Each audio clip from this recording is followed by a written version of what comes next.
오늘 네트워크 비전 특강을 맡은 다이아몬드 IBO 김호영입니다. 어, 예, 오늘 여러분께 말씀드릴 내용은요, 제가 미루어 짐작컨대 우리 스폰서님, 사장님들이 다 알고 계시는 내용이 싶어요. 그 내용을 제가 그냥 조금 정리를 해서 우리 사장님들 들으시기에 조금 편안하게, 그렇게 편집을 한 다음에 그렇게 해서 말씀을 드리도록 하고 진행을 시작해 보도록 하겠습니다. 제가 특별한 네트워크 분석가나 전문가가 아니기 때문에 혹시 내용 중에 조금 불충분하거나 미진한 내용이 있다 하더라도 겸허하게 용서를 하시고 받아주셨으면 하는 바람으로 강의를 시작을 하도록 하겠습니다. 자, 오늘 여러분께 말씀드릴 내용은요, 우리가 진행하고 있는 네트워크 사업에 대한 비전인데요. 우선 첫 번째, 아, 한번 현실에 대해서 한번 짚어보고 시작을 하도록 하겠습니다. 우리가 삶을 진행하는 데 있어 가지고요, 이러한 것들이 모두가 갖추어져 있으면은 더 이상 욕구가 발생을 안 하겠죠. 그렇죠? 그런데 누군가는 저도 그렇고 여러분도 그렇고 제 옆에 있는 사람도 그렇고 어느 것에 하나든 분명히 부족한 부분이 있을 것으로 생각이 되어져요. 어 먹는 걸 좋아하신다면은 여러분이 원하는 것을 충분히 드시고 계시는지, 그리고 구매욕이 강하시다면은 충분히 원하는 걸 사실 수 있는지, 아니면은 살고 계시는 영역에 대한 부분에서 관심이 많으시다면은 원하는 집에서 살고 계시는지, 아니면은 이동 수단에 대한 가치를 많이 두신다면은 원하는 차를 타고 있으신지, 아니면은 일단 하고 많이 많이 벌고자 하신다면은 원하는 만큼 벌고 있으신지, 아니면은 본인이 이 소속되어 있는 곳에 많은 점수를 가치를 부여하신다면은 원하는 일을 하고 있으신지, 그리고 그러한 삶에 있어 가지고 혹은 업무에 대한 스트레스가 어느 정도인지, 그런 것들을 우리가 한번 살펴보면서 생각을 할 필요가 있는 거죠.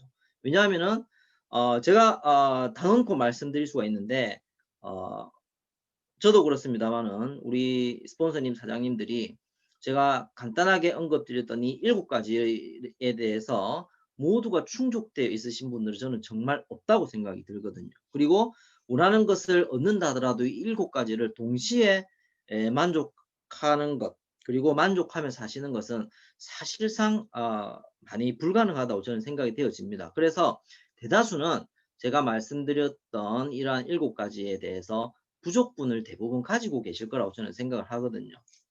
그래서 이러한 것에 대한 현실 점검을 한번 해보는 거죠. 그래서 현실 점검이 되었다면은 이러한 것들을 충족시키기 위해서 어떻습니까? 돈이 많이 필요하죠. 그렇죠? 돈이 많이 필요하는데 이 화면 속에 보이는 돈만큼이라도 제가 현재 가지고 있다면 어떻습니까? 꽤 괜찮죠. 화면 속에 보이는 돈의 금액이 어느 정도 되어 보이세요? 뭐 그냥 5만 원짜리 몇 답을 하고, 그쵸? 그런데 이게 보면요, 달러가 포함이 되어 있기 때문에 1억 한 150만 원? 1억 150만 원 되겠네요. 그죠?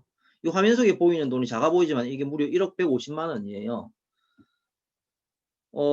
당장 이 정도 돈이 수중에 없이 사는 사람들이 훨씬 많다는 거예요. 그래서 어쨌든 우리가 돈을 많이 필요로 하고, 돈이 인생의 전부는 아니지만 굉장히 중요한 일부분이고요. 돈이 없으면 사실은 불편한 거죠. 그쵸? 그래서 없는 것보다는 있는 게 낫고, 그리고 돈이 있으면은 일단 내가 원하는 것, 바라는 것들을 많이 충족시켜 줄 수 있습니다. 그쵸? 그래서 돈 하는 겁니다. 그래서 이러한 돈을 갖다가 많이 벌기 위해서, 내가 원하는 만큼 가지기 위해서 우리가 학교에서 일단 하고 시스템적으로 어떻습니까? 공부를 일단 많이 해 보는 거예요. 그쵸? 공부를 막 하는데 크게 일단 보통의 사람들이 돈을 벌기 위해서 시스템적으로 취직이라는 것을 하게 되어 있고요. 그리고 취직하기 싫거나 취직을 해 봤는데 별로 재미를 느끼지 못하셨던 분들 같은 경우에는 본인이 업을 시작을 하신 자영업의 형태로 우리가 사회에 진출을 해서 생산 활동을 하게 됩니다. 그쵸? 그런데 이런 취직이 화면에 보이는 것처럼 이름만 들으면은 좀 알 법한 회사들이 많이 나열이 되어 있지 않습니까? 그렇죠? 이런 회사 정도만 되어도 내가 크게 만족은 못하지만 급여가 들어오는 월급날 정도 되면은 조금 그래도 아휴 내가 이것 때문에 그래도 회사 다니고 있다라고 할 정도는 돼요. 그런데 그렇지 않은 대다수의 사람들은 어떻습니까? 직장 생활하면서 너무너무 많은 한계에 부딪히고 어려움에 부딪히게 됩니다. 이런 라인업이 되어 있는 이러한 이름 있는 회사들도 막상 들어가서 일을 해보면요. 승급, 그죠? 승진하는 데 대한 한계를 느끼게 되고요. 그 다음에 많은 사람들이 억대 연봉을 갖다가 원하지만 그 소득에 대한 한계점을 분명히 느끼게 됩니다. 그리고 내가 할 수 있는 업무, 그리고 근무 형태라는 게 탁 틀에 박혀 있어요. 더 이상 바라고 혁신적이고 멋진 근무는 되지 않는다는 것을 빠른 시간 내에 느끼게 됩니다. 그리고 퇴직 연한은 정해져 있지만 어때요? 그것보다도 훨씬 더 빠른 시간 내에 퇴직할 수밖에 없는 형태로 가고 있고 이러한 정년 이전의 퇴직이 1998년도 IMF 때 세상이 바뀌어서 퇴직 연한이 확 당겨졌고요. 그 다음에 2008년 금융위기가 한번 오면서 당겨진 퇴직 연한보다 당연하게 더 빨리 퇴직을 할 수도 있다는 게 기정사실화되어 있고요. 그 다음에 코로나 팬데믹이 오면서 그 기간보다도 훨씬 빠르게 회사가 나가라 그러거나 혹은 회사가 문을 닫는 경우가 다반사처럼 되는 거예요.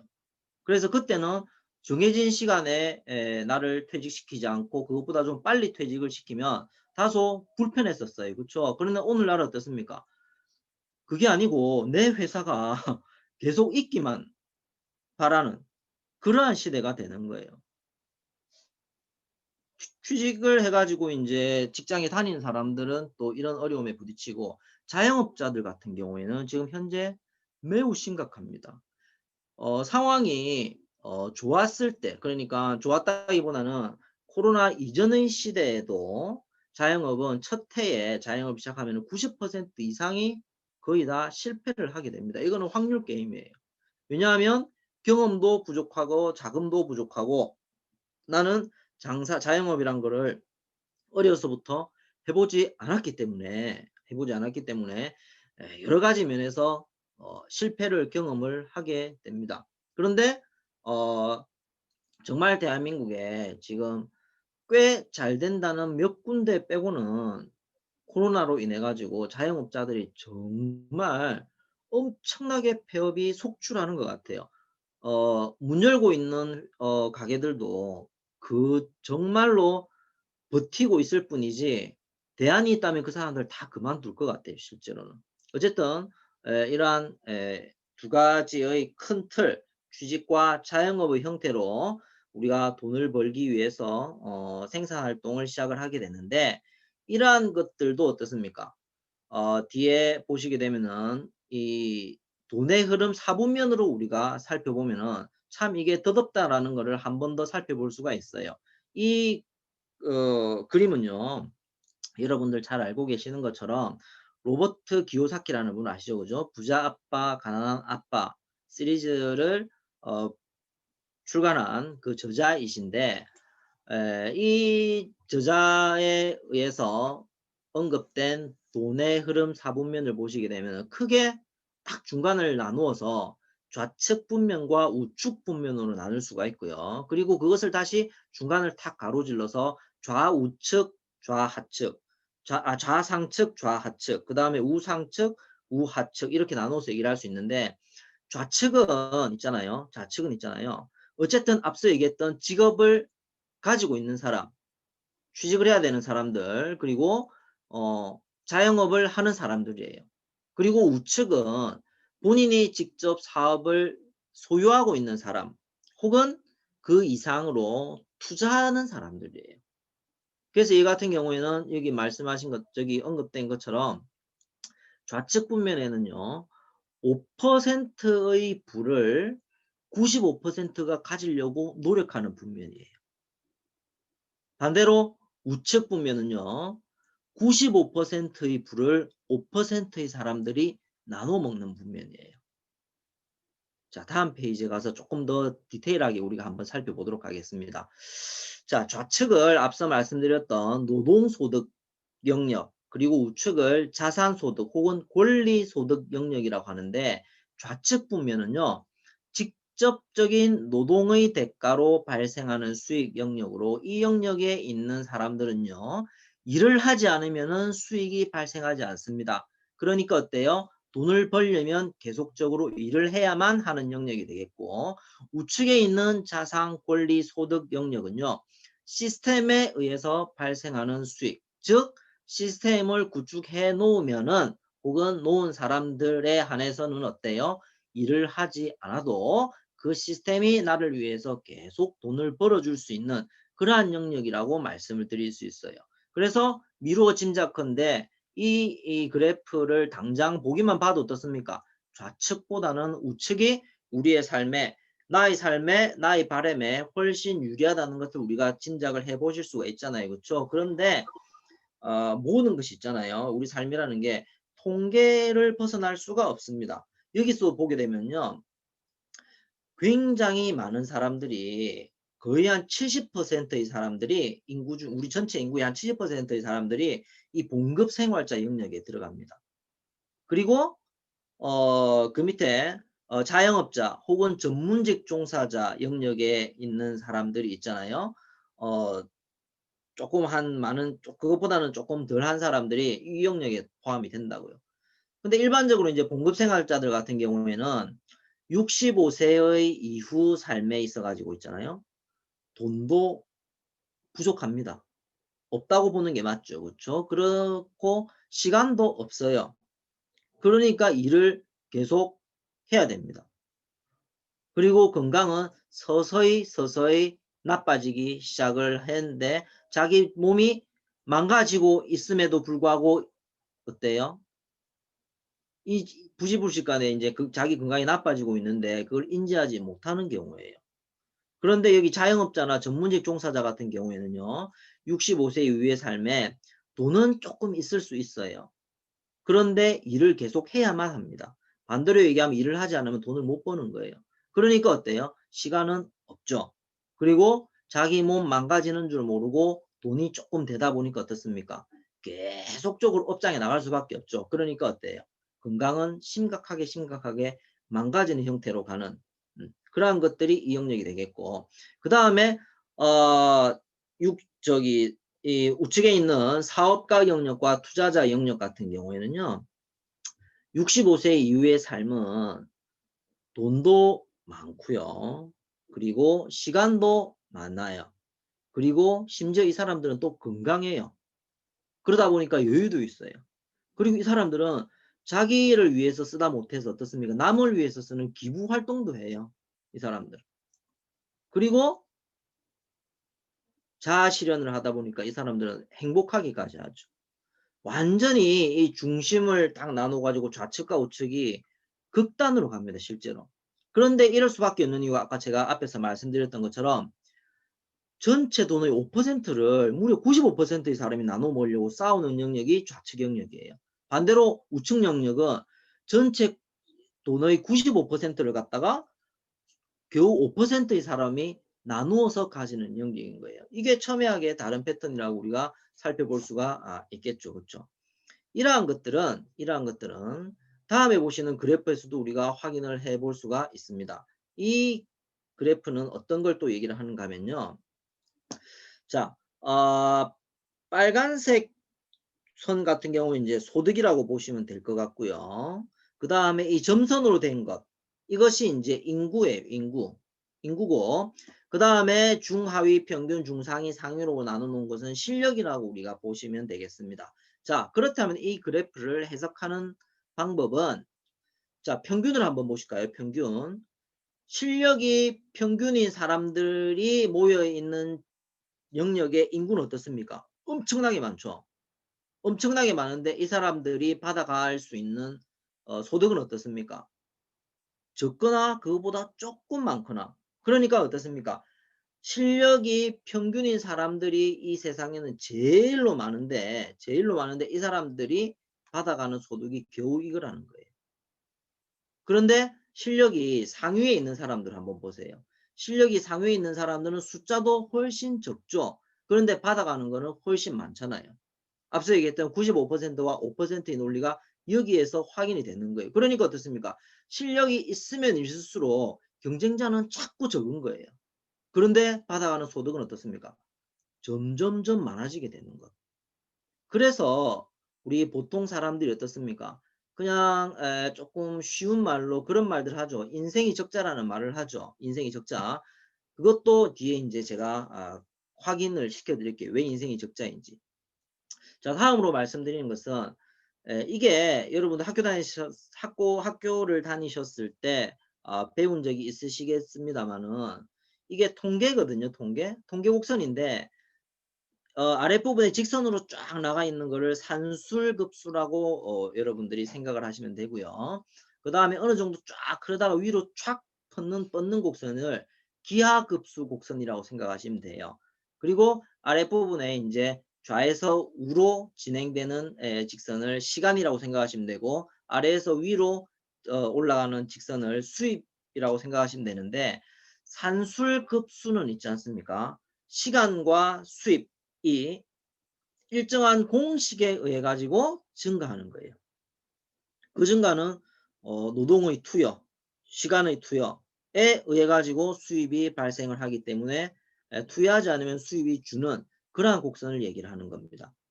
근데 기하급수 곡선 있지 않습니까? 시간을 투여하는 데에 어느 정도 시점까지는 어떻습니까? 생각한 것보다 수입이 늘지가 않습니다. 그런데 어느 포인트, 수입의 역전 포인트 이상으로 가게 되면 어떻습니까? 내가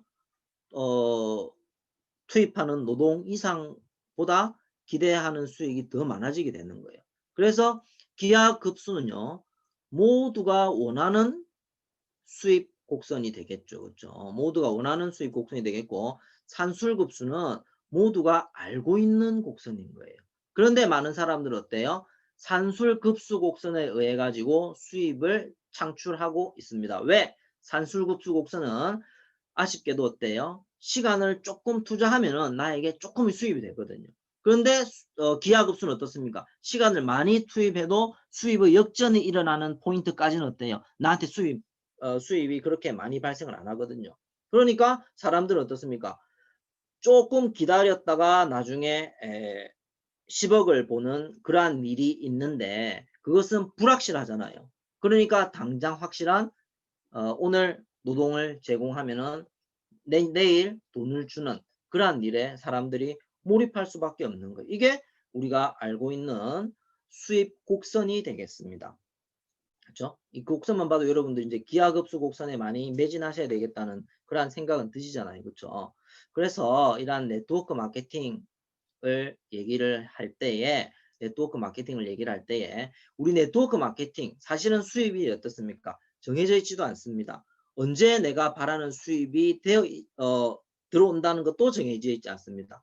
얼만큼 들어온다는 것도 정해져 있지 않습니다. 다만 확실한 것은 앞에 선배 네트워크들을 우리가 보면은 그러한 것들을 정확하게 알 수가 있죠. 그죠? 하는 일은 똑같아요. 하는 일이 똑같으니까 어떻습니까? 노하우가 점점점 쌓이니까 시간이 갈수록 쉬워지겠죠. 그러니까 업무에 투여해야 되는 시간은 점점점 작아지는 거예요. 노동을 적게 한다는 얘기겠죠. 그죠? 근데 소득은 어떻습니까? 점점 많아지는데 앞서 얘기했듯이 기하급수 곡선을 타고 올라가 버리는 거예요. 그러니까 어느 정도까지는 수입이 조금 괜찮은 듯한 느낌이 들고 또 그다음 어느 정도까지는 어떻습니까? 이제야 내가 월천 수입이 된다는 생각이 드는 순간부터 어때요? 그 시간 이후가 지나면은 그 앞에 했던 일들을 똑같이 한다는 가정을 하면 다이아몬드 달 때까지 열심히 하시겠죠. 그죠? 근데 다이아몬드 달고 나서도 내가 실버나 골드 가는 것처럼 열심히 일을 하시게 되면 더욱더 많은 승급을 하시겠죠. 하는데 수입에 대한 곡선의 크기는 어떻습니까? 여기서 보여주는 것처럼 기하급수 곡선을 타고 가기 때문에 수입의 크기를 내가 알 수도 없고 가늠할 수도 없을 정도로 수입이 많아지는 게 네트워크 마케팅의 수입 곡선이 된다는 것을 말씀을 드릴 수가 있습니다. 자, 다음은 앞서 제가 말씀드렸던 적자 인생. 이 적자 인생은 우리가 인생을 잘못 살아서 적자 인생이 되는 게 아니에요. 이거 역시 제가 드리는 말씀이 아니고 통계 자료에 정확하게 나와 있습니다. 자, 이 그래프를 한번 보시면은 이 그래프는 1인당 생애 주기 적자 구조라는 것을 나타낸 곡선인데요. 우리가 0세 태어나죠. 태어나자마자 어떻습니까? 적자로 시작을 하잖아요. 태어나자마자 800만 원 정도 적자 보고 우리가 인생을 시작을 하는 거예요. 그러니까 인생 시작이 적자 인생이 맞는 거예요. 그리고 어느 정도 나이가 될 때까지는 소득 활동을 하지 않지만 내가 이제 돈을 쓸 수밖에 없잖아요. 그죠? 학교 생활을 하니까 먹어야 되니까. 그러니까 소득 활동을 하지 않는데 써야 되는 돈은 발생하니까 당연히 적자의 폭이 자꾸자꾸 커질 수밖에 없습니다. 그런데 평균적으로 한 27세 정도 되면 어때요? 27세 정도 되면은 적자와 흑자가 전환이 되는 거죠. 20대 정도 되면서부터 이제 생산활동 시작을 할 거니까. 그러다 보면 어떻습니까? 조금 흑자 영역이 발생을 합니다. 흑자 영역이. 발생을 하는데 이 흑자 영역도 어때요? 59세 되면은 노동을 갖다가 거의 그만두게 될 거예요. 사람에 따라서 조금 빠를 수도 있겠지만. 그 다음부터는 또 어떻습니까? 또 적자 인생이에요. 그러니까 이 그래프만 봐도 적자의 폭, 양쪽에 있는 적자의 폭과 중간에 있는 흑자의 폭을 비교를 해봐도 어때요? 적자의 폭이 훨씬 많은 게 우리네 인생이라고 얘기를 할 수 있어요. 그래서 이 금액적으로 이 통계 자료에서 한국인이 1인당 일생을 살아가며 소비하는 돈은 15억 8,500만 원인데요. 그래도 노동소득으로 평균 10억 9천 3백만 원 정도를 번다고 합니다. 그렇다면은 부족한 5억은 어떻게 해야 되냐고요? 뭐 말은 쉽죠. 정부가 보조해 주든지 아니면 내가 연금 준비를 해 놓든지 혹은 상속이나 증여 등으로 보전을 해야 되는데 이거 역시 어떻습니까? 아주 극소수의 사람에게만 해당되는 거죠. 그러니까 대부분 어떻습니까? 적자 인생이 내가 잘못해서 적자 인생이 아니고 이 그래프 상으로 볼 때 나면서부터 아쉽지만은 적자 인생이 될 수밖에 없는 게 우리네 현재의 삶이라는 것을 얘기를 할 수가 있어요. 그래서 이러한 것들을 나는 경험하기 싫어. 혹은 적자 인생이지만 나는 여기서부터 빨리 벗어나고 싶어. 라고 한다면 어떻습니까? 많은 사람들이 하고 있는 노동 수익에 내가 의존을 할 것인지 그 다음에 다소 보이지 않고 어렵긴 하지만 파이프라인 수익 즉 시스템에서 계속적으로 나에게 돈을 주는 권리 수입에 내가 신경을 써서 매진할 것인지를 우리가 진지하게 한번 생각해 볼 필요가 있다는 것을 우리가 말씀을 드릴 수가 있습니다. 세계적인 유명 투자자 워렌 버핏이라는 분은 뭐 많이들 들어보신 말, 이 자료 화면도 많이 보셨죠, 그죠? 잠자는 동안에도 돈이 들어오는 방법을 찾아내지 못한다면은 당신은 죽을 때까지 일을 해야만 할 것이다. 이것은 너무 당연한 것이고 대부분의 사람들은 죽을 때까지 일을 해야만 합니다. 그래서 일하다가 죽게 되는 거죠, 그렇죠? 그죠? 근데 특별한 어떤 사람들은 이 말의 뜻을 잘 이해를 해서 특별한 노력을 한 사람들은 어떻습니까? 잠자는 동안, 여행하는 동안, 혹은 하루 놀았으니까 그 다음 날은 힘드니까 쉬고, 그 다음 날은 또 놀고, 그 다음 날은 쉬고, 이러한 패턴을 반복을 하지만은 어떤 사람들은 시스템이 그 사람이 계속 즐겁게 놀 수 있도록 돈을 벌어주는 그런 사람도 있습니다. 그렇죠? 그래서 그러한 삶, 나쁜 삶이 아니고 우리가 바라는 삶이기 때문에 그러한 삶을 살기 위해서는 로버트 기요사키라는 분이 시스템이라는 걸 가지라고 했어요. 일반 사람들이 시스템을 가져서 돈을 많이 벌으라고 했는데 이 시스템을 누구나 갖고 싶습니다. 그렇죠? 근데 가지려면 방법이 있어야 되겠죠. 첫 번째 방법은 본인이 시스템을 직접 만들면 됩니다.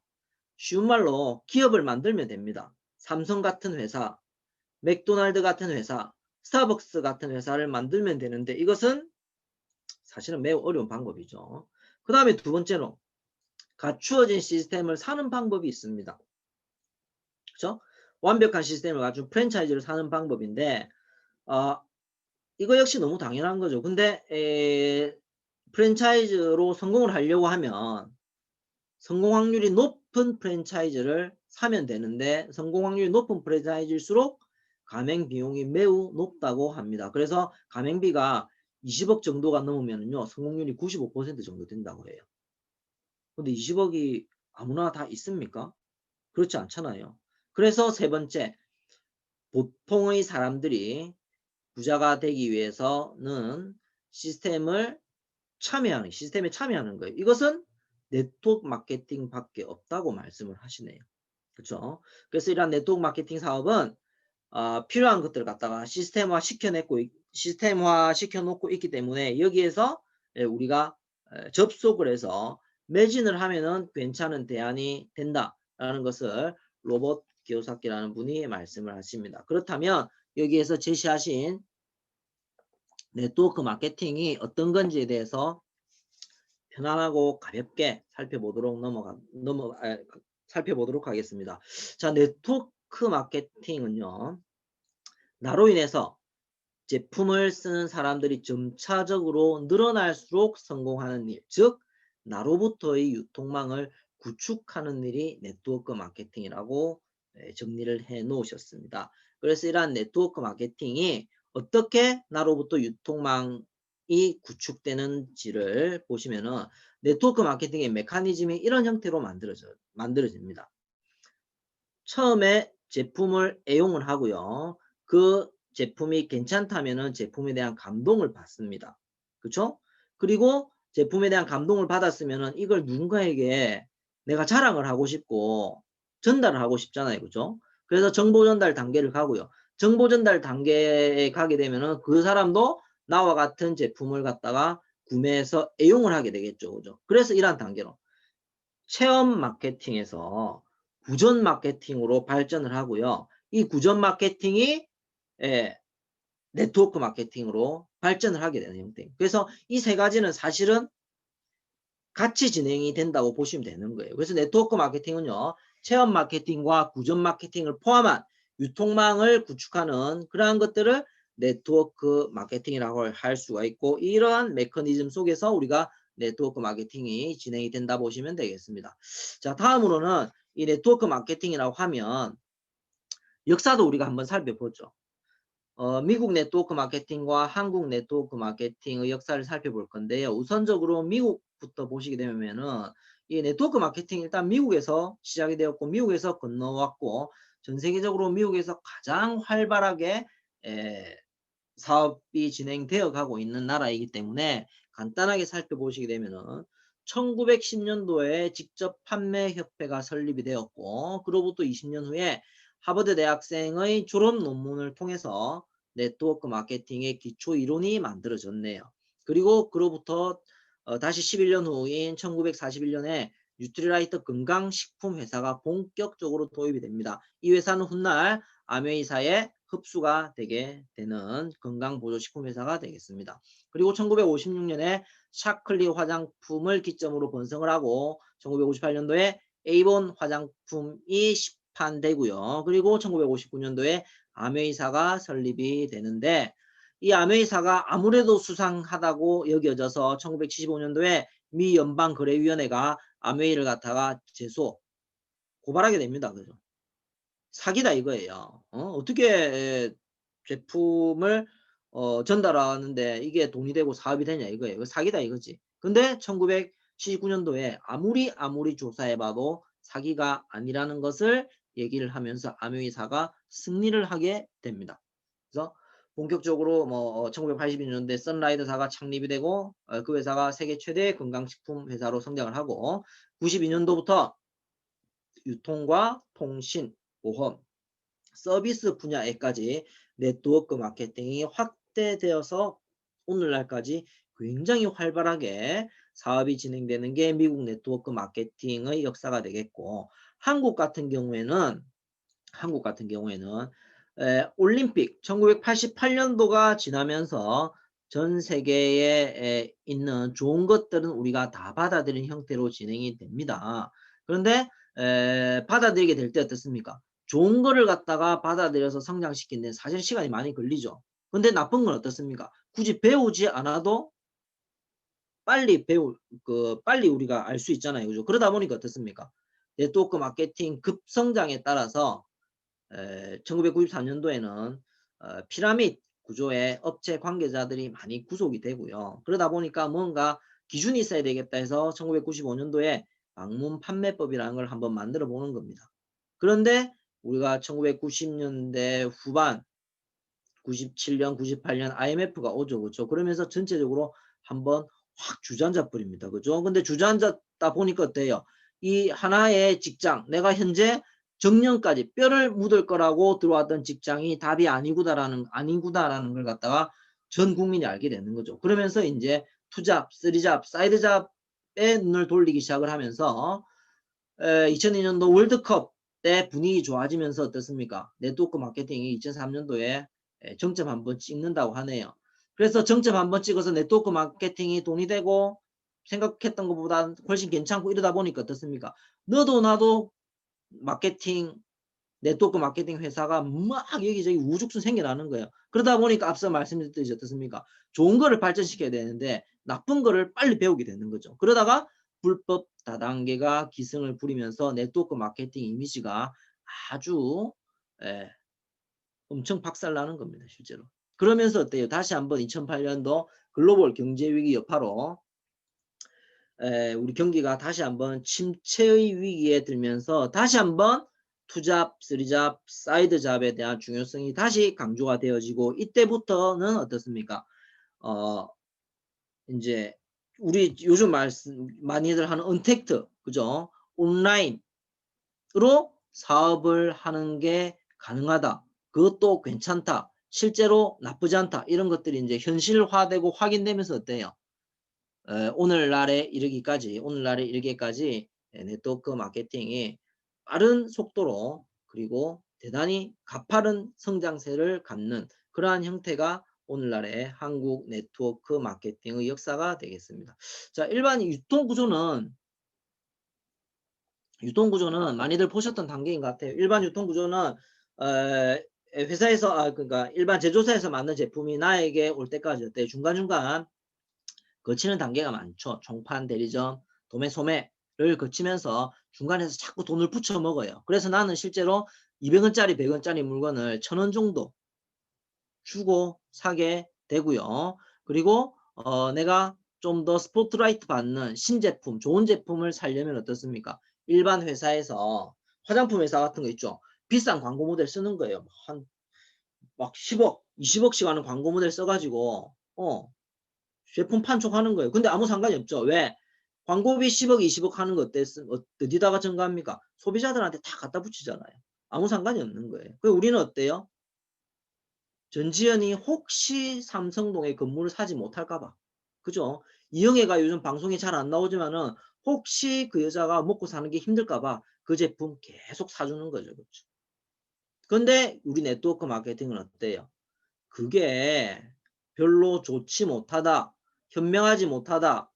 내가 쓰는 푼돈이 그들에게 가는 목돈으로 변질되는 게 기분 나쁘다 이겁니다. 그래서 그 광고 내가 할 테니까 내가 활동하는 만큼 나에게 돈이 전달되는 그게 네트워크 마케팅의 유통 구조. 즉 앞서서는 말씀드렸던 기업 주도형 구조. 그죠? 근데 네트워크 마케팅은 직거래 유통, 소비자 주도형 유통. 앞서 제가 말씀드렸던 부정 광고로 인한 네트워크 마케팅이 바로 이러한 형태가 되겠다라는 것을 말씀을 드립니다.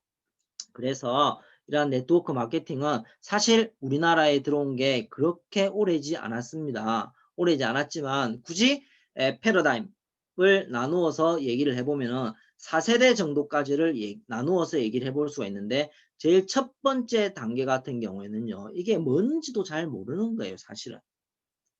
잘 뭔지도 몰라요. 그런데 네트워크 마케팅 뭔지 모르겠지만 미국에서 이런 것들이 있고 돈이 된다 하니까 일단 하고 가가지고 먹고 튀고 그러니까 내가 가입해가지고 내 밑에 사람 넣어갖고 내가 그냥 확 돈을 번 일확천금의 스타일로 갔던 게 1세대 네트워크 마케팅이 되는 것이죠. 그러다 보니까 문제가 엄청 많았겠죠. 그렇죠? 그러자 우리나라가 IMF가 왔었잖아요. 근데 2세대 네트워크 마케팅 같은 경우에는요. 이제 IMF 이후에 개념이 조금 달라졌죠. 그죠? 내가 현재 다니고 있는 직장이 답도 아니고 이 직장도 나에게 행복을 줄 수 없는, 그래서 나를 위해서 투잡, 쓰리잡 이런 것들이 이제 개념화되기 시작을 했던 거예요. 그래서 이때부터는 어떻습니까? 무언가 해야 되는데 네트워크 마케팅을 선택을 하고자 한다면 이게 과연 괜찮은 회사인지 그렇지 않은 회사인지 그런 것들을 조금 살펴보는 그러한 시기가 될 것이고, 그 다음에 세 번째 3세대 네트워크 마케팅 같은 경우에는 여기서부터는 어떻습니까? 조금 세련돼지기 시작을 했습니다. 막 글로벌 이런 얘기하고요. 그 다음에 막 스폰서, 괜찮은 스폰서, 나를 성공시켜 줄 수 있는 괜찮은 스폰서. 그 다음에 여기서부터는 어떻습니까? 뭐, 뭐 소비가 돈이 된다. 뭐 이런 개념들이 이제 생겨나기 시작한 거예요. 그러다가 오늘날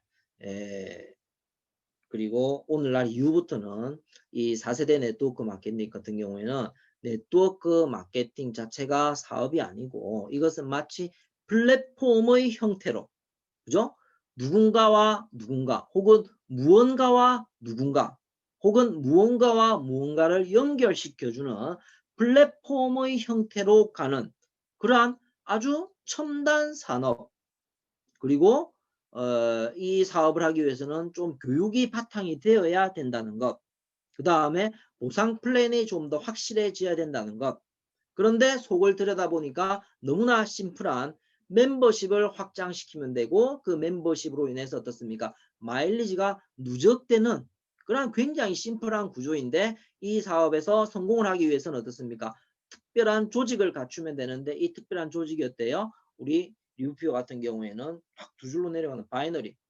우리 부산 지역에는요, 해변가에 테트라포드가 굉장히 많습니다. 해변가에 미리 지역에 파도들이 막 넘어온단 말이에요. 그래서 그걸 튼튼하게 지지하기 위해서 테트라포드를 의도적으로 많이 심어놨거든요. 그러니까 그 테트라포드는 어떻습니까? 보기에는 엉성하게 이렇게 우스꽝스럽게 생긴 걸 엉성하게 이렇게 얽어매 놨지만 어떻습니까? 이 테트라포드는 매우 튼튼하거든요, 실제로는. 그래서 이러한 테트라포드형 조직을 갖춘 그러한 네트워크가 되겠고, 그 다음에 여기서는 어떻습니까? 글로벌. 당연하죠. 우리나라 같은 경우에는 인구 다 해봤자 5천만 명밖에 안 되잖아요. 그런데 이 인구도 점차 준다고 하잖아요. 그죠? 그러니까 세계 시장으로 나가야 되는 그런 때 되는. 그 다음에 리더십 같은 경우에도요. 피곤합니다. 앞서서는 막 군주용 카리스마 다소 끌고 가거나 채찍질을 하면 그런 되는 리더십이었는데 여기서는 뭡니까? 리더십도 서번트 리더십을 하래요. 우리말로 굳이 이걸 갖다 바꾸자면은 봉사형 리더십 정도 되는 거예요. 봉사. 리더가 봉사를 해야 되는데. 그러니까 우리 사업을 진행하는데 어떻습니까? 다소 개념이 맞아 들어가잖아요. 그죠? 스폰서가 친절해야죠. 스폰서가 아래 사람들한테 서비스 그리고 교육에 대한 것들 갖다 많이 제공을 해야 되잖아요. 그것을 토탈하면은 봉사라고 우리가 개념화 지을 수가 있잖아요. 그러한 것들로 우리가 네트워크 마케팅이 패러다임이 세대를 거쳐가면서 조금 더 발전적이고 합리적으로 변해간다는 것을 우리가 이 표로 종합해서 살펴볼 수가 있습니다. 자, 그렇다면 이 네트워크 마케팅이 왜 이렇게 시간이 걸리느냐 이거예요. 이 시간이 걸리는 것은 네트워크 마케팅뿐만 아니고 이 모든 것이 우리나라는 미국과 일본을 따라가게끔 되어 있습니다. 10년, 10년, 10년을 주기로. 그래서 미국 같은 경우에는 1950년대에 슈퍼마켓이 등장했습니다. 그런데 우리나라의 슈퍼마켓은 언제 등장했어요? 정확하게 20년 후인 1970년대. 일본은요, 10년 후인 60년대. 그러니까 이 그래프는요, 여러분들 이렇게 사선으로 보시면 돼요. 사선으로. 그렇죠? 그리고 백화점 프랜차이즈는 어떻습니까? 사선으로. 미국은 60년대, 일본은 70년대, 한국은 1980년대. 그리고 할인마트 이렇고요. 그 다음에 1980년대에 미국이 네트워크 마케팅이 이제 거의 시작이 되었다고 생각을 하시면 되는 거예요. 본격적으로 틀을 갖추었다. 그리고 90년대에 발전을 하고요. 그리고 2000년대 들어서 이게 안정화되었다고 생각하시면 되는 거예요. 그럼 일본은 1990년대에 들어서 네트워크 마케팅이 거의 뿌리를 내렸다고 보시면 되고 2000년대에 들어서 발전을 하고 2010년대 이후부터 어때요? 안정화되었다고 생각하시면 돼요. 그럼 한국은 2000년대 들어서 이게 그냥 뿌리 내려서 이제 시작됐다고 생각하시면 돼요. 그럼 2010년대에는 발전의 시기고 2020년대는 어떻습니까? 이게 이제 안정화되는 시기가 되겠죠. 그렇죠? 그래서 지금 현재도 어떻습니까? 우리나라에 있는 그리고 우리나라에서 사업을 하시고 계시는 많은 리더분들, 사업자분들은 어떻습니까? 지금 현재 안정화되는 초기라고도 생각을 하시면 되는 거예요. 그러니까 우리 리더분들이 그런 말씀하시죠. 네트워크 마케팅 사실은 아직 시작을 안 했다고 그렇게 많이 말씀을 하시잖아요. 아직 시작 안 했다는 게 이 그래프에서 정확하게 증명을 하고 있는 겁니다. 더욱더 제가 증명을 오늘 한번 더 해드리자면은 제가 아까 말씀드린 게 어떻습니까? 네트워크 마케팅이 뿌리를 내리고 나서 안정화되는데 한 20년 정도 걸린다는 걸 앞서 봤잖아요. 그죠? 그런데 2006년도에 권위 있는 경제 전문지인 환경 비즈니스라는 잡지가 있습니다. 경제에 좀 관심이 있으신 분들은 이 잡지를 구독을 하셔가지고 굉장히 깊이 있게 보시는 그러한 잡지인데 이 잡지에서 공식적으로 네트워크 마케팅이 열린다라고 프로슈머 시대라고 언급을 했었어요. 이게 2006년도 12월입니다. 그렇다면 우리는 어떠한 이유가 있었는지 모르겠습니다만 어쨌든 2000년대에 그리고 2000년대 중반인 2006년 12월에 공식적으로 이러한 전문 잡지를 통해서 네트워크 시대가 시작되었다는 걸 2006년도 얘기를 한 거예요. 그렇다면 20년 후에는 어떻습니까? 안정화가 되기 시작을 하겠죠. 이게 20년 후 같으면 어떻습니까? 2026년이 되잖아요. 그것도 12월이잖아요. 그렇죠. 그렇다면은 지금 2020년도니까 어때요? 시작도 안 했다는 게 맞잖아요. 지금 해도 충분하고 지금 해도 빠른 편이라는 걸 우리가 얘기를 해볼 수가 있는 겁니다. 실제로. 이게 여러 가지 자료들을 통해서 증명을 해볼 수 있고 그래서 네트워크 마케팅이 꽤 비전업을 하다는 것을 제가 강조를 하려고 이걸 말씀을 드려요. 왜냐하면 필드에서 우리 사장님들이 네트워크 마케팅을 전달하시다 보면 어떻습니까? 흔히들 쉬운 말로 이런 말 듣잖아요. 네트워크 마케팅 끝났다. 그쵸? 그런 말 꽤 듣잖아요. 그쵸? 그런데 이 자료를 보게 되면 네트워크 마케팅은 아직 시작도 안 했다라고 여러분께 말씀을 드릴 수 있습니다. 그리고 이 네트워크 마케팅은요. 교과서에도 등장을 했대요. 조금 화질이 구리긴 합니다만은 그래도 보시면은 빨간 박스에 보시게 되면은 초등학교 사회교과서에 직거래 시스템이 언급이 되죠. 그리고 밑에 박스에는 고등학교 도덕 교과서에 프로슈머라는 게 공식적으로 등장합니다. 교과서에 실리는 것은 주로 좋은 내용이잖아요. 그죠? 그러다 보니까 어때요? 사회 변화 추세로 교과서에 등장을 하게 되고 이런 프로슈머도 조금 더 세분화해서 크리슈머, 트윈슈머, 그린슈머도 있어요. 크리슈머는 어떻습니까? 창의적 발상으로 제품의 판매와 유통에 영향을 미치는 그러한 소비자이고요. 트윈슈머는 따라하는 사람들, 그죠? 다른 사람의 소비 형태를 따라하는 소비자. 그리고 그린슈머는 친환경을 생각하는 소비자. 어때요? 이런 소비자들 우리 주변에 지금 많이들 있으시죠, 그쵸? 예, 본인도 여기에 다, 제 자신도 여기에 다 포함되는 것 같아요. 그래서 이러한 프로슈머가 과거에는 그냥 단순하게 소비가 생산이 되고 소비가 수입이 되는 프로슈머만을 갖다가 얘기한 시대였다면 오늘날부터는 어떻습니까? 이것도 보다 더 세분화해서 이게 이제 긴 시간이냐면 좀 더 연구가 되어서 세분화되어질 걸로 생각이 되는데 어쨌든 이런 형태로 프로슈머도 많이 진화가 되어서 언급된다는 것을 보시면 되겠습니다. 자, 조금 마음 가볍게 한번 가져봅시다. 이 화면 속에 나와 있는 두 사람은 여러분들도 잘 아시는 그러한 분들이라고 생각이 되어집니다. 잘 아시는 분들인데 좌측에 있는 A 친구는 이승기 씨인데 이분은 정확하게 1987년생이에요.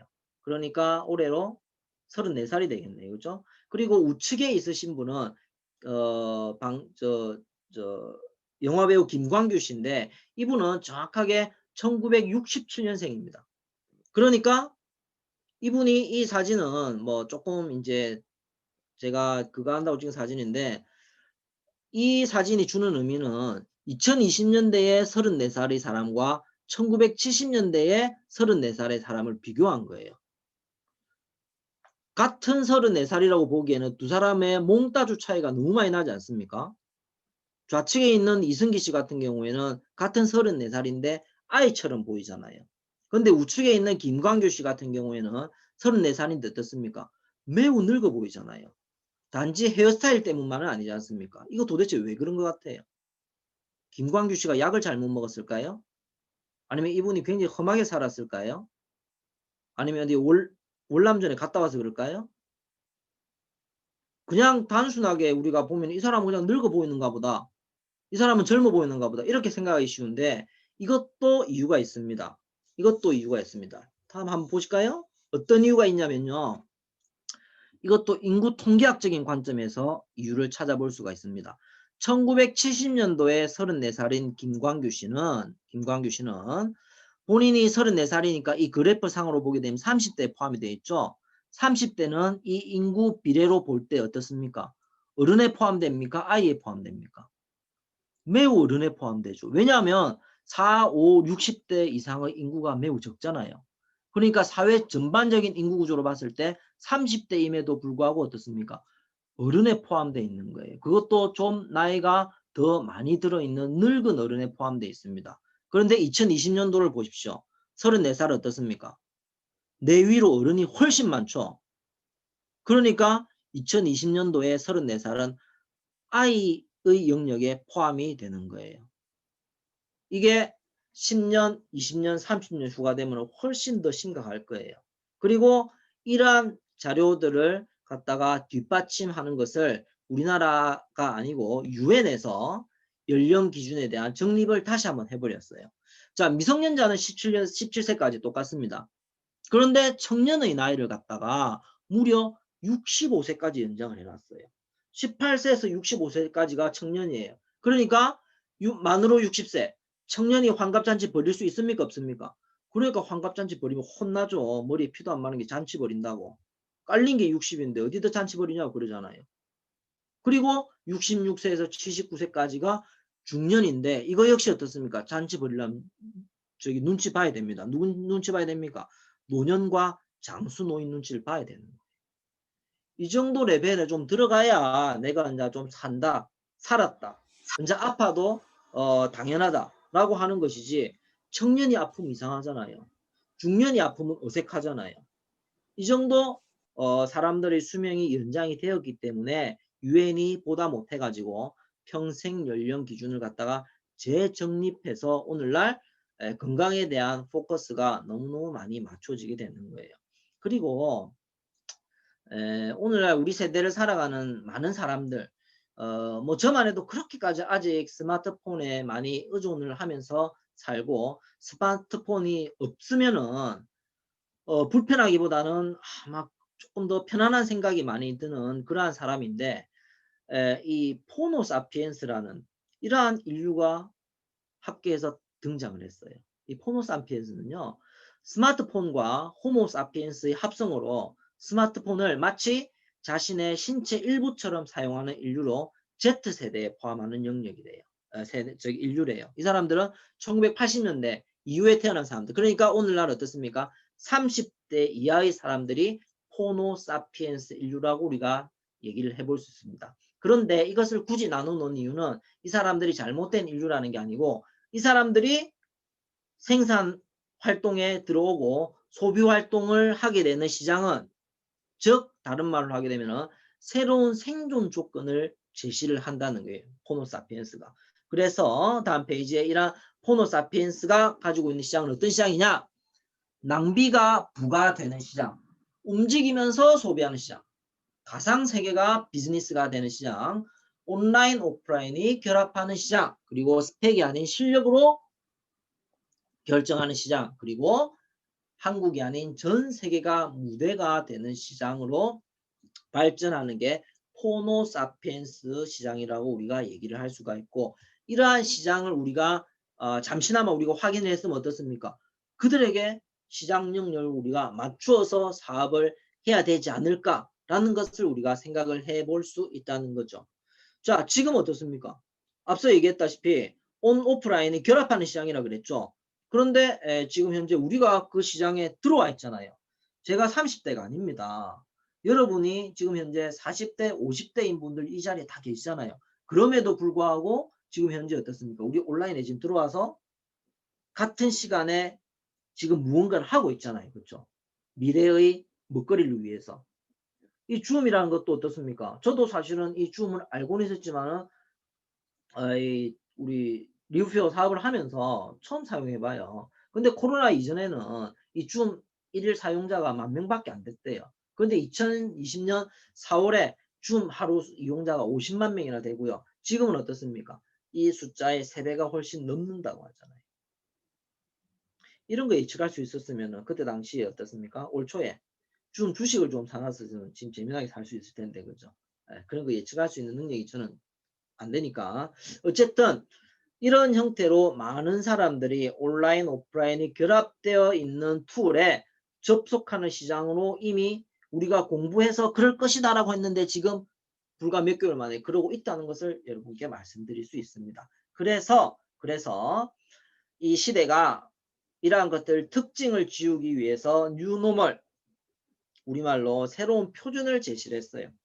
이러한 뉴노멀은 저성장, 저소비, 높은 실업률, 비대면, 온라인화, 그리고 고위험, 지금 현재 우리가 살아가고 있는 모든 것들을 갖다가 압축해서 단어로 표현을 해 놓은 겁니다. 이러한 것들이 포스트 코로나죠. 코로나 이후의 시대에 나타나고 있는 현재의 상황을 얘기를 해 주는데요. 현재의 상황에서 많이들 포커싱이 되어 있는, 이제 여기에서는 이제 HOME의 부상이라고 했는데 이미 부상이 되어서 현재 많이 진행되고 있는 거예요. 뉴노멀이. 첫 번째 H, 헬스케어. 그죠? 건강에 굉장히 많은 관심을 가지고 있죠. 그죠? 그리고 온라인, 현재 우리가 행하고 있는, 그리고 맨리스, 언택트. 그죠? 요즘은 사람이랑 접촉 안 하잖아요. 저도 오늘 택배를 어제 오늘 해가지고 한 4가지 정도를 받았었는데, 예전에 택배기사한테 확인하고 택배기사도 나를 확인하고 사인하고 고맙다 하고 막 이랬었는데 요즘은 어떻습니까? 서로 접촉 안 하는 거예요. 그리고 지금 현재 사업도 어때요? 저도 지금 집에서 줌콜로 진행을 하고 있고, 여러분도 집에서 줌콜을 듣고 있으신데, 이거 역시 어떻습니까? 우리가 경제활동, 그리고 미래의 먹거리 혹은 미래의 수익을 창출하기 위한 투자의 시간이잖아요. 그러니까 어떻습니까? 이 HOME를 지금 현재 우리가 어떻습니까? 이 자리에서 저도 여러분도 지금 진행을 하고 있는 이러한 것들이 새로운 표준이라고 하는 뉴노멀이 되겠습니다. 그래서 이런 앞서 계속적으로 말씀드리고 있는 네트워크 마케팅을 하려면은 일단 조금 눈을 한번 가져보자는 거죠. 그죠? 판단 한번 해보자는 거죠. 그죠? 아무 회사나 들어가가지고 아무렇게나 사업을 할 수 없으니까 이 회사의 오너 마인드는 어떤지, 이 회사가 안정적인 회사인지, 그리고 제품을 만드는 원가, 제품이 투명한지, 대중성인지, 그리고 소모성이 있는지, 이거 꽤 중요하죠. 소모성이 있어야 재구매가 일어나잖아요. 그래야 인쇄 소득의 형태로 네트워크가 구축이 되니까. 그리고 보상 플랜이 공정한지, 합리적인지, 그리고 수입의 역전이 가능한지. 이게 무슨 말이냐면은 열심히 하는 사람이 더 많이 수입을 가져갈 수 있는지, 그죠? 그 다음에 지속적이고 안정적인지, 그러한 것들을 우리가 주도 면밀하게 한번 살펴봐서 네트워크 마케팅을 판단을 해봐야 되겠다. 그러니까 어때요? 과거에는 네트워크 마케팅을 할지 안 할지를 판단을 해야 되는 시대였다면, 오늘날 어떻습니까? 네트워크 마케팅 할지 안 할지가 아니고 어떠한 네트워크 마케팅을 해야 될지를 판단해야 되는 그러한 시대이기 때문에 이러한 판단 기준이 필요하다는 것. 그래서 이러한 판단 기준할 때 반드시 체크해야 되는 것들 간단하게만 살펴보실게요. 공정거래위원회에 등록이 되어 있는지, 그리고 직접 판매 공제조합이나 특수판매 공제조합에 가입이 되어 있는지, 그 다음에 총 매출액의 35%를 초과해서 수당을 준다는 약속을 할 경우가 있는지, 그리고 밑에 사람만 자꾸 끌어들여갖고 수당 지급하는지, 그 다음에 정당한 이유 없이 다른 수당을 주는지, 그 다음에 판매원에게 가입비, 교육비 명목으로 법령에 어긋나는 금품을 요구하는 경우. 리우피어가 가입비가 있다 그래서 이거 오해하시면 안 됩니다. 리우피어는 가입비가 반드시 있어야 되는 거 아니에요. 그렇죠? 이 가입비는 두 가지 얘기하는 거예요. 리우피어는 반드시 가입비 있어야 되는 거 아니에요. 본인이 가입비 내기 싫으면 멤버로도 가입이 됩니다. 그렇죠? 그러니까 멤버로 가입비 없이 가입도 할 수 있고, 가입비 조금 내가지고 가입할 수 있고, 그 다음에 또 여기서 얘기하는 가입비 같은 경우에는 가입을 할 때의 제품을 와장창, 그렇죠, 구매해야만 진입할 수 있는 그런 회사들도 있습니다. 여기 얘기하는 가입비는 그 가입비가 되겠습니다. 그리고 6번째, 사회적 관계를 이용해서 판매원 등록이나 구매 요구하는 것, 그리고 교육 합숙 이런 거 강요하고, 그 다음에 거짓 명목으로 판매원을 모집하는 이러한 것들은 다소 문제가 있을 수 있으니 여러분들이 네트워크 마케팅을 선택함에 있어 가지고 조금 체크 한번 해보셔야 되는 그러한 게 아닌가 생각이 되어집니다. 자, 여러분들, 믿는 것을 보는 건지 보이는 것을 믿는 건지, 이거 개념 여러분들 한번 잡아 보실까요? 보이는 것은 어떻습니까? 지금 현재 안 보이는 거죠. 안 보이는 거니까 보이는 것이, 믿는 것은 지금 현재 안 보이니까 믿어야 되는 거고요. 그 다음에 보이는 것은 눈앞에 있는 것이니까 믿는 거죠. 그렇죠? 그런데 이 개념의 차이가 뭐냐면, 자, 이거 한번 보실까요? 이게 초기에 우리 경부고속도로의 장면이에요. 1970년도 7월 7일 날 경부고속도로가 전면 개통이 되어 가지고, 이때는 자동차와 갓을 쓴 어른이 경부고속도로를 갔다가 같이 다니기도 했던, 지금으로서는 상상할 수 없는 우스꽝스러운 장면인데, 뭐 그냥 여담이긴 합니다만은 이게 이런 것도 있습니다. 경부고속도로가 1970년 7월 7일 날 개통됐잖아요. 근데 경부고속도로 공사를 하면서 폭발이나 여러 가지로 인해 가지고 공사 현장에서 운명을 달리하신 그러한 작업자의 숫자가 77명이에요. 그냥 끼워 맞추자면 꼭 그런데 어쨌든 이게 뭐 숫자가 우연히 그렇게 됐네요. 그죠? 그런데 이 현재 나오는 이 그림이 굉장히 어색하지만, 이게 제가 2000년도 초반에 중국을 갔을 때 중국의 남쪽에서 북경 쪽으로 가는 메인 고속도로가 있었거든요. 근데 그 고속도로를 제가 차를 타고 달렸었는데 이러한 장면이었어요. 제가 타고 가던 차가 고속도로에 막 사람이 갑자기 가로지르고요. 그 다음에 사람은 그래도 빵 하면 겁을 내고 옆으로 비키긴 하는데 소떼들이 지나가가지고 차가 고속도로 위에서 서기도 했고요. 2000년대인데 이런 일들이 벌어졌다니까요. 우리도 가까운 과거에 이런 일이 있었어요. 그런데 제가 경부고속도로를 왜 언급을 하냐면, 자, 같은 경부고속도로를 두고요, 좌측은 아주 대서특필했죠. 그죠? 개통을 축하하는 그러한 메시지를 전달했고, 우측은 경부고속도로 건설 자체를 갖다가 극단적으로 반대를 했었습니다. 실제로 이랬었습니다. 그래서 이 경부고속도 오늘날로 볼 때는 정치적 이념을 제가 완전히 배제하고 경부고속도로만의 공을 취하하자면은 분명 우리나라의 동맥 역할을 충실히 하고 중요하게 했다라고 판단할 수 있습니다.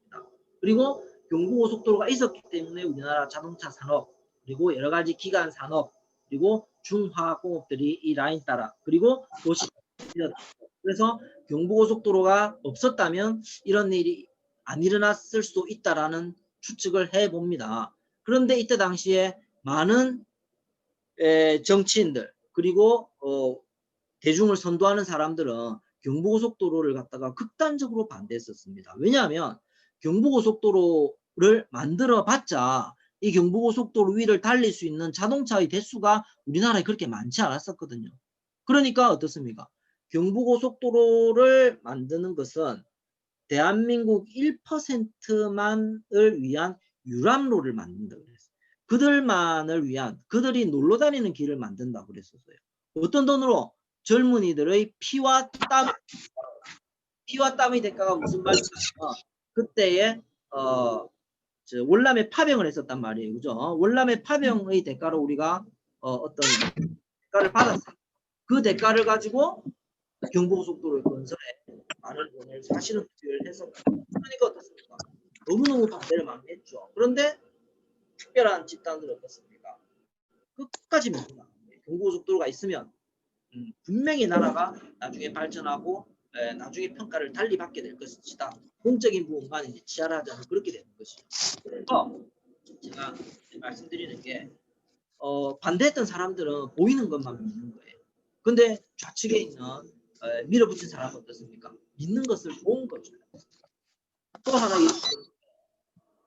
산업혁명 18세기 전기기관이 들어오면서 기계문명이 시작되면서 어떻습니까? 인간이 드디어 윤택한 삶의 시작이 될 것이다. 되었다. 그리고 오늘날 보면 그때로부터 윤택한 삶을 우리가 살아고 있다라고 얘기를 할 수 있죠. 맞잖아요. 그런데 그때 아주 극소수의 사람은 산업혁명을 보고 어떻습니까?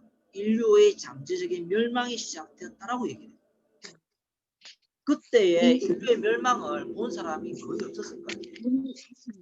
그러니까 동일한 포인트를 두고 어떤 사람들은, 대다수의 사람들은 인간의 산업혁명, 윤택한 삶이 시작되었다고 얘기를 했고, 극소수의 사람들은 인류의 잠재적인 멸망이 시작되었다고 극단적으로 얘기를 했는데, 오늘날만에서 봐도 어떻습니까? 아주 틀린 말이 아니잖아요. 그렇죠? 우리가 지금 잘 모르는 병, 말도 안 되는 병, 코로나 같은 병들이 산업혁명의 폐해라고 얘기하는 산업혁명 때문에 왔다고는 얘기 못하지만 산업혁명의 영향으로 이게 약이 되었다라고는 얘기를 할 수 있잖아요. 그래서 있는 것을 보는지 보이는 것을 믿는지 그에 대한 개념들이 너무너무 우리 네트워크 사업은 중요한 것 같습니다. 이 네트워크 사업은 여러분들이 진행을 해보시면 어때요? 내가 전달하는 사람, 가족이나 친구나 친지들은 어떠세요? 전달하면 하지 말라 그러죠. 네트워크 사업을 자꾸 하지 말라 그럽니다. 하면 큰일 나고 뭐 배가 망신하고 그런 거 하면 안 되고 왜 그런 거 하려고 하냐고. 그런데 어때요? 저명한 경제학자나 교수나 전문가들은 네트워크 마케팅 자꾸 하라 그러잖아요. 이런 분들 굉장히 유명하고 익숙한 분들이죠. 그렇죠? 이 도널드 트럼프 전 세계에서 모든 걸 지금 다 가진 남자잖아요. 이 사람은 유행하는 거는 다 해요. 이 사람 코로나도 걸렸어요. 코로나 걸려가지고 빨리빨리 또 회복을 했더만요. 이 사람은 내가 만약 빈털털이라면은 네트워크 마케팅 사업을 했다. 그리고 빌 클린턴도 어떻습니까? 네트워크 마케팅 종사자들이 세계 경제 회생의 주역이라고. 그리고 로버트 키요사키는 앞서서 얘기했잖아요. 부자가 되고 싶으면 당장 네트워크 마케팅 사업을 시작해라. 그죠? 이런 말들도 했고. 그 다음에 빌 게이츠도 내가 만약 소프트웨어 사업을 하지 않았다면 네트워크 마케팅 사업을 했다고 할 정도로 네트워크 마케팅에 많은 가치를 두는. 근데 여기 있는 분들은 제가 미루어 짐작하는데 감히 말씀드리지만 다 보통 사람들보다는 훨씬 뛰어난 사람들, 그리고 뭔가 모르겠지만은 뭔가를 많이 갖고 있는 그런 사람들인 것 같아요. 어쨌든 그런 사람들이 네트워크 마케팅 하라잖아요. 네트워크 마케팅이 훨씬 더 뭐 경제회생의 축이라고 하면서 좋게 얘기를 하고 있잖아요. 심지어는 이보다 앞선 경제와 앞선 세상을 살고 있는 미국 같은 경우는 미국에 100만 장자 50만 명이 있는데 그중에 20%인 10만 명이 무려 네트워크 사업을 하는 분들이에요. 그리고 미국에서 억대 연봉자, 그죠? 10만 불 이상 수익을 창출하는 월 천소득을 받아가는 억대 연봉자 85%가 무려 네트워크 사업을 하는 분들이라고 얘기를 하잖아요. 그렇다면 이 네트워크 사업은 하고 안 하고의 문제가 아니고 어떻게 하면 성공하는지에 대해서 우리가 살펴봐야 되는 단계인 거예요. 그렇죠? 환경과 타이밍과 사람이 굉장히 중요하다. 많이들 들어보신 그러한 부분이라고 생각이 됩니다. 회사는 그죠? 미래성 자본력, 그죠? 미래성 말할 것도 없고 자본력, 그죠? 우리 든든한 주주들 알고 계시죠, 그죠? 그리고 CEO의 철학, 그 다음에 제품, 우리 제품력은 리뷰표 제품력은 정말 대단하지 않습니까, 그죠? 독보적인 걸 넘어서 아주 탁월하고 확실하죠. 그 다음에 강력한 마케팅 플랜, 그 다음에 글로벌 전산, 글로벌 유통, 그리고 문화 같은 것들이 갖추어졌는지 안 갖추어졌는지, 그 다음에 어떠한 타이밍이 있는지, 리뷰표는 결단코 제가 자신 있게 말씀드릴 수가 있는 게 지금 폭발적인 성장의 시작 단계에 있다고 말씀드렸습니다. 그 다음에 이러한 것들이 앞서 말씀드렸던 것처럼 오래된 안정적인 회사는 어때요? 내가 들어가 보면은 내가 그 들어설 자리가 없어요. 그리고 시작되는 단계에 들어가 보면 어떻습니까? 당연히 성장을 하겠죠. 근데 이 회사가 언제 망할지 모릅니다. 그런데 리뷰표 같은 이런 회사들은 어떻습니까? 10년 이상이 되었기 때문에 회사의 라이프 주기로 볼 때는 이제는 어떻습니까? 안정이 들어왔다고 우리가 비즈니스 기업의 관점에 볼 때는 안정기에 접어 들어왔다고 말씀을 드릴 수가 있고요. 그 다음에 매출의 단계에서 보게 되면 어떻습니까? 폭발적인 성장의 초기 단계라고 우리가 볼 수 있어요. 여기에 우리 사업자들이 들어와 가지고 보통 이상으로만 사업을 펼치면 어떻습니까? 여기에서는 아주 엄청난 기회를 우리가 부여받을 수 있다라고 말씀을 드릴 수가 있고, 그러한 회사, 우리 리뷰표 회사에는 이러한 든든한 저와 말이 통하는 한국어로 대화를 할 수 있는 그런 저와 비슷한 형태의 얼굴을 가지고 있는 이러한 정대근 회장이라는 분이 동업자 정신을 강조하시면서 든든한 주주들로 라인업을 시키셨죠. 그죠? 나이키 창업자인 필라이트, 그 다음에 대만의 재벌이신 카이싱 다오, 그 다음에 제2의 워렌 버핏이라는 테드 애시포드가의 엄청난 투자 영역을 가지고 있는 이러한 분들로 인해서 우리가 리뷰표 회사가 뒷받침이 되고 있다는 것을 말씀드릴 수가 있습니다. 자, 이 리뷰표 회사는요, 분명하게 명실공히 5년 안에 이 코로나 팬데믹이 지나가고 나면은 명실공히 제가 아까 말씀드렸던 HOME 있잖아요, 그죠? 그 기준에 의해서 5년 안에 대한민국 탑1 자리에 오를 것임이 분명합니다. 그리고 그와 편승해서 아주 가까운 시기에 전 세계 탑으로도 갈 거라고 믿어 의심치 않습니다. 그래서 우리가 한번 리뷰표 행사를 하게 되면은 그것이 한국이든 미국이든 그 장소가 어디든 간에 이렇게 많은 사람들이 우리 리뷰표를 열광하고 사업에 포커싱을 할 것이라는 것을 미래의 그림으로 우리가 한번 그려봅니다. 자, 이 리뷰표, 이 네트워크 사업은요, 위험이 없습니다, 실제로. 왜냐하면 점포도 필요 없어요. 비용도 필요 없어요.